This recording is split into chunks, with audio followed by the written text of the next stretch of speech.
Hello everyone, this is Dr. S.K. Singh. I have done my MBBS from Maulana Azad Medical College. आज इस video में मैं बताने वाला हूँ कि अगर आप इस तरीके का इस्तेमाल करेंगे, मैं यहाँ पे 6 इम्पॉर्टेंट मेथड बताने वाला हूँ। इस मेथड का अगर आप उपयोग करेंगे तो अभी से अगर आप इस मेथड का उपयोग करेंगे तो बहुत ही आसानी से 700 प्लस नीट में आ सकता है। जी हाँ, 700 प्लस नीट में आ सकता है इन 6 तरीकों का अगर आप बहुत अच्छे से इस्तेमाल करेंगे तो।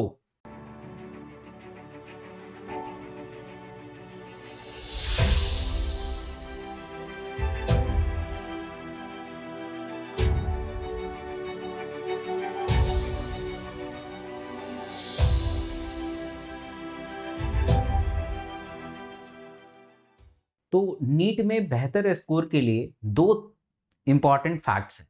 पहला इंपॉर्टेंट फैक्ट ये है कि एक बेहतर गाइडेंस होना चाहिए जिसने नीट को क्रैक किया है और जिसने बहुत सारे स्टूडेंट को नीट को क्रैक करवाया है। पहला चीज़। दूसरी चीज़ ये होना चाहिए कि जैसे आप 7 महीने पहले 6 महीने पहले पढ़ते थे, वैसे आपको इस समय अगर आप पढ़ेंगे तो शायद आप बेहतर स्कोर नहीं कर पाएंगे। तो समय के साथ, समय रहते हुए आपको अपने पढ़ने का तरीका बदलना पड़ेगा। आइए समझते हैं कि आपको कौन से ऐसे 6 स्टेप हैं जिसको आप उपयोग करके और इसको आप प्रैक्टिस करके 90 दिन के अंदर, 60 दिन के अंदर बेहतर स्कोर कर सकते हैं। आइए देखते हैं। तो फर्स्ट स्टेप क्या है कि that is the target oriented schedule. Target oriented schedule को बनाना बहुत जरूरी है। यानी अब आप टाइम टेबल और टू डू लिस्ट का सहारा नहीं ले सकते हैं, टारगेट ओरिएंटेड काम करना पड़ेगा। एक छोटा सा पीस ऑफ पेपर लीजिए और उस पेपर पे आप टारगेट लिखिए कि आपका फिजिक्स का क्या टारगेट होना चाहिए, केमिस्ट्री का क्या टारगेट होना चाहिए और बायो का क्या टारगेट होना चाहिए। तो टारगेट ओरिएंटेड आपको पढ़ाई करनी पड़ेगी। फिजिक्स में आपने टारगेट बनाया कि मुझे इलेक्ट्रोस्टैटिक्स करना है आज, तो आपको इलेक्ट्रोस्टैटिक्स खत्म करना है। केमिस्ट्री में अगर आपने टारगेट बनाया कि मुझे केमिकल कोऑर्डिनेशन आज करना है, तो आपको उस टारगेट को कंप्लीट करना है। अगर बायो में आपने बनाया है कि मुझे रिप्रोडक्शन पूरा यूनिट खत्म करना है, तो आपको खत्म करना है।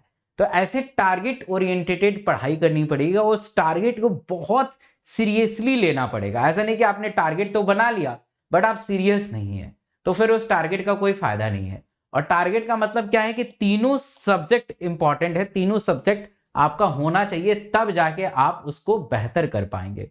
तो टारगेट ओरिएंटेड पढ़ाई करना शुरू कर दीजिए, टारगेट बनाइए। अब ऐसा नहीं कि आप बहुत ज्यादा टारगेट बना लें, कोई खत्म ही ना हो, तो आप at the end of day आप रिग्रेट करना शुरू करेंगे कि अरे मेरा तो कुछ हुआ ही नहीं। तो ऐसा नहीं होना चाहिए। दूसरा चीज, टारगेट इतना कम नहीं बनना चाहिए कि आपका कोर्स ही खत्म ना हो। तो इसके समाधान के लिए मैंने आप सबके लिए क्या है कि एक टेलीग्राम ग्रुप बनाया है, that is free mentorship for NEET 2020। Free mentorship for NEET, अगर आप टेलीग्राम पे डालेंगे फ्री मेंटोरशिप फॉर नीट तो आपको मिल जाएगा।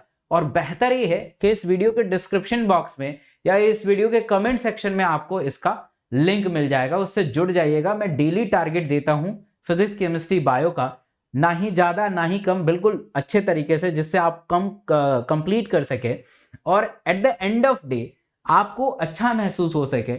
और एग्जाम के जब 10-15 दिन पहले आपको ऐसा लगेगा कि मैंने पूरा का पूरा कोर्स मल्टीपल टाइम खत्म कर लिया है। तो मेरे इस टेलीग्राम से जुड़ जाइएगा। दूसरा इंपॉर्टेंट स्टेप ये है कि अगर आप वाकई बेहतर स्कोर करना चाहते हैं, तो बहुत सारे स्टूडेंट कंफ्यूज ही हैं कि मुझे थ्योरी कितना करना चाहिए, एमसीक्यू कितना करना चाहिए। अब इसके 2 सिनेरियो हैं, मतलब लार्ज नंबर ऑफ स्टूडेंट इस बात से अवगत हैं, इस बात को मानते हैं कि अगर हम ज्यादा प्रैक्टिस करेंगे तो ज्यादा स्कोर होगा, जबकि ऐसा नहीं है। आपको प्रैक्टिस तभी सफल होगा और प्रैक्टिस तभी कामयाब होता है जब उसको आप थ्योरी के बेस पे करें। यानी आपको थ्योरी आता हो तब आप प्रैक्टिस करेंगे, तब उसको प्रैक्टिस का प्रोडक्ट आपको मिलेगा, प्रैक्टिस की प्रोडक्टिविटी नजर आएगी। नहीं तो आपको कभी भी प्रैक्टिस की प्रोडक्टिविटी नहीं नजर आएगी। तो कहने का अर्थ ये है कि अगर आप वाकई प्रैक्टिस का प्रोडक्टिविटी चाहते हैं तो आपको थ्योरी का भी सहारा लेना पड़ सकता है। तो यहां पे मैंने बताया है कि weightage of theory and MCQ, कि थ्योरी का वेटेज कितना होना चाहिए और एमसीक्यू का वेटेज कितना होना चाहिए। अगर आप 90 दिन पहले एग्जाम की तैयारी कर रहे हैं तो थ्योरी 50% और एमसीक्यू 50% वेटेज होना चाहिए। यानी अगर आप 12 घंटा पढ़ रहे हैं तो 6 घंटा थ्योरी, 6 घंटा एमसीक्यू। समझ पा रहे हैं आप? अगर आप 10 घंटा पढ़ रहे हैं तो 5 घंटा थ्योरी, 5 घंटा एमसीक्यू। अगर 60 दिन पहले अगर नीट के 60 दिन पहले करें तो 40% हिस्सा थ्योरी को देना है और 60% हिस्सा एमसीक्यू को देना है, यानी उस वक्त आपको प्रैक्टिस ज्यादा करना है। अगर मान लीजिए 30 दिन बच जाते हैं आपके एग्जाम में तो थ्योरी को 30% देना है, क्योंकि आपने पूरे साल थ्योरी को अच्छे तरीके से पढ़ा है, और उस वक्त 70% जो है आपको एमसीक्यू प्रैक्टिस करना है। तो इसको बहुत अच्छे से यूटिलाइज कीजिए, बहुत सारे बच्चे इससे कंफ्यूज्ड हैं। तीसरा सबसे ज्यादा इंपॉर्टेंट स्टेप है कि सोने का। हम क्या सोचते हैं नीट के एस्पिरेंट, मैं भी जब नीट का एस्पिरेंट था तो यही सोचता था कि अगर मैं 6 घंटा 7 घंटा सो जाता था और जैसे उठता था तो मुझे लगता था कि मैंने समय का बर्बाद कर दिया। बट याद रखिएगा, सोने से कभी भी समय खराब नहीं होता है।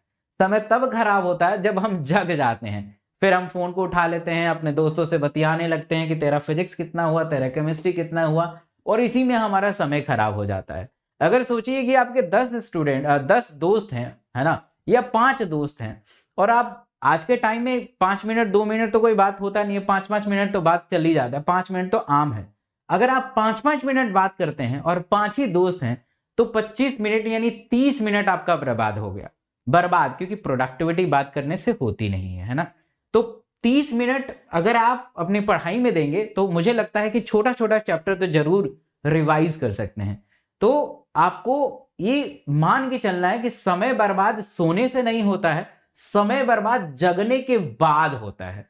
तो एटलीस्ट आपको लगातार 6 से 7 घंटा सोना चाहिए, नॉन स्टॉप। अब बहुत सारे स्टूडेंट क्या करते हैं, 6 घंटा तो सोना है तो क्यों ना हम दिन में 3 घंटा सो जाते हैं, फिर पढ़ते हैं, फिर 3 घंटा सो जाते हैं। ऐसे नहीं, लगातार अगर आप 12 बजे सो रहे हैं तो 6 घंटा सोना है आपको। अगर आप 1 बजे सो रहे हैं तो 6 से 7 घंटा सोना है। तो ऐसा करना है आपको। फोर्थ इंपॉर्टेंट मैथड यही है कि जितनी भी हमारे सिलेबस हैं, चाहे वो फिजिक्स हो, केमिस्ट्री हो या बायो हो, राइट, जितनी भी फैक्ट्स हैं उन फैक्ट्स को एक नोटबुक पे लिख लीजिए। अगर मैं बायो के बारे में बात करूं तो बायो में बहुत सारे फैक्ट्स हैं। अगर सेल की बात करूं तो कौन से सेल में सेल वॉल होता है, कौन से में नहीं होता है ना। इकोलॉजी में बहुत सारे डेट्स हैं, मॉर्फोलॉजी में बहुत सारे एग्जाम्पल हैं, एनिमल किंगडम में बहुत सारे एग्जाम्पल है, जिसको आप मगअप करना है, रटना है ना। तो उसको एक जगह लिख लीजिए ताकि उसको बार बार रिवाइज करना पड़े। केमिस्ट्री में भी बात करें जैसे नेम रिएक्शंस हैं, कुछ फॉर्मूलाज हैं, फिजिक्स में भी फॉर्मूलाज हैं, कंसेप्ट हैं। तो जितनी भी फैक्ट्स हैं, फॉर्मूलाज हैं, कंसेप्ट है, एक सेपरेट नोटबुक बनाइए, उसको डेली रिवाइज करिए। इससे आपकी प्रोडक्टिविटी बढ़ेगी। अब आप सोचिए कि आपने फैक्ट्स को याद कर लिया, डेट को याद कर लिया, है ना, नेम रिएक्शन को याद कर लिया, तो आप क्वेश्चन टक से आंसर सही करेंगे, तो आपका आउटपुट इंक्रीज होगा, मार्क्स में बढ़ोतरी होगी। फिफ्थ इंपॉर्टेंट स्टेप ये है कि आपको फिर से एक और सेपरेट नोटबुक बनाना है। जो आप मॉक टेस्ट देते हैं, पीवाईक्यू करते हैं, या कोई क्वेश्चन को अटेम्प्ट करते हैं और आपको लगता है वो क्वेश्चन एनसीईआरटी से बियॉन्ड है, एनसीईआरटी से बाहर है, तो उस नोटबुक पे उसे नोट कर लीजिए और उसको भी डेली रिवाइज करिए। अगर सेम कंसेप्ट पे या सेम क्वेश्चन दोबारा किसी मॉक टेस्ट में या पीवाईक्यू में या यूं कहें नीट 2022 में आ जाए तो आप उसे आसानी से कर पाएं। तो इसको भी करना है। एक्स्ट्रा कंसेप्ट जो कि एनसीईआरटी में नहीं है, they are not present in NCERT, तो उसको आप सेपरेट एक नोटबुक बना के उस पे कर सकते हैं। And six and last step which is very very important, revise all your syllabus or your subject जैसे physics, chemistry, bio in a multiple times. अब बच्चे पूछते हैं कि रिवीजन का क्या मतलब, कितनी बार हम रिवीजन करें? उसका कोई आंसर नहीं होता है। आप जितनी बार रिवीजन करेंगे ना उतने ज्यादा चांसेस है सिलेक्शन होने का। और रिवीजन किस चीज का? रिवीजन पूरा थ्योरी का, एनसीईआरटी बुक का, फिजिक्स, केमिस्ट्री, बायो का। जो आपने नोट्स बनाए हैं उसका रिवीजन करेंगे, जो आपने सेपरेट नोटबुक बनाए हैं फॉर्मूला फैक्ट्स को, उसको रिवाइज करेंगे, और उसको रिवाइज करेंगे जो अगेन आपने सेपरेट नोटबुक बनाए हैं, जो एक्स्ट्रा हैं, जो एनसीईआरटी से बाहर हैं, है ना, जो मॉक टेस्ट में डिफरेंट टाइप के क्वेश्चंस हैं। याद रखिएगा हर साल मतलब एनसीईआरटी से 1 या 2 क्वेश्चन बाहर आता है, और वो बच्चा अगर वो क्वेश्चन कर ले तो मतलब वो बहुत सुपीरियर है। कॉमन क्वेश्चन तो हर कोई कर लेता है, बट जो अनकॉमन है, जो थोड़ा सा टफ है, जो एनसीईआरटी से बाहर है, उसको अगर आप कर लेते हैं ना तो आपका सिलेक्शन बिल्कुल निश्चित है और आपके मार्क्स 700 प्लस आएंगे ही आएंगे, इसमें कोई भी शक नहीं है। तो इस 6 स्टेप को उपयोग करिए और मेरा दावा है कि आपके मार्क्स इंप्रूव होंगे ही होंगे। तो जो भी मैंने बताए हैं इसको आप डेली अभी से प्रैक्टिस करना शुरू कर दीजिए। अगर आप अभी से प्रैक्टिस करना शुरू कर देंगे तो मेरा दावा है कि आप बहुत अच्छा करेंगे और आपके मार्क्स में बढ़ोतरी होगी और आप बहुत अच्छा करेंगे। मेरे टेलीग्राम से जुड़ जाइए। वीडियो कैसी लगी एक कमेंट करके जरूर बताइएगा और आपको क्या लगता है कि जिससे आप अपने मार्क्स को बढ़ा सकते हैं, जरूर मुझे बताइएगा। दूसरा इंपॉर्टेंट है कि अगर आप पहली बार इस चैनल पे हैं तो इस चैनल को सब्सक्राइब करिए, बेल आइकन को दबाइए ताकि ऐसे वीडियो आप देख पाएं। Thank you so much.